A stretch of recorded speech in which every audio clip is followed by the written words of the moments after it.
GST কমলেও বাড়তে পারে প্রিমিয়াম, বিমার ক্ষেত্রে কি আদৌ লাভ হলো?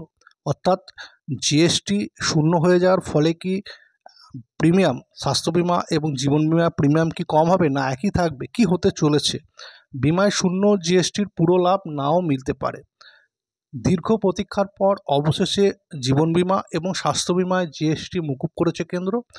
সিদ্ধান্ত হয়েছে বিমায় জিএসটির হার 18% থেকে শূন্যে নামানো হবে। অর্থাৎ জিএসটি শূন্য হয়ে যাওয়ার ফলে স্বাভাবিকভাবেই প্রিমিয়াম কমে যাওয়ার কথা, কিন্তু কি হতে চলেছে এর পুরো লাভ? 18% যে কমে গেল তার ফলে কি পুরো লাভ আমরা পেতে চলেছি? দেখুন কি বিষয়টা উঠে আসছে। ধরা যাক কোনো গ্রাহকের বিমার প্রিমিয়াম 100 টাকা। এতদিন এর ওপর 18% জিএসটি দিতে হতো। তার ফলে প্রিমিয়ামের অঙ্ক কত হতো? 100 টাকা আর 18 টাকা জিএসটি, মোট হচ্ছে 118 টাকা। এবং ব্যবসা চালানো এবং এজেন্ট কমিশন বাবদ বিমা সংস্থাটির খরচ হতো 35 টাকা। এর ওপর প্রযোজ্য হতো 18% হারে জিএসটি।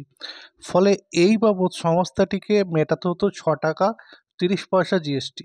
অর্থাৎ গ্রাহকের থেকে সংস্থাটি 18 টাকা জিএসটি বাবদ আদায় করত এবং ব্যবসা চালাতে এবং কমিশন দিতে তাদের 35 টাকার ওপর 6 টাকা 30 পয়সা জিএসটি খরচ করতে হতো। এই টাকা বাদ রেখে বাকি 11 টাকা 70 পয়সা তারা সরকারের কাছে জমা দিত। এখন আর সংস্থাটি সাধারণ মানুষের থেকে 18 টাকা নিতে পারবে না, কিন্তু তাদের জিএসটি মেটাতে হবে 6 টাকা 30 পয়সা। এই খরচ সংস্থাটি নিজে বহন করবে না, সেই সম্ভাবনাই বেশি। তারা তা প্রিমিয়াম বাবদ গ্রাহকের যে আদায় সেখানে তার সঙ্গে যোগ করবে। অর্থাৎ 100 টাকা প্রিমিয়াম হলে সেই প্রিমিয়ামটা 118 টাকা না হয়ে এখন হবে 106 টাকা 30 পয়সা।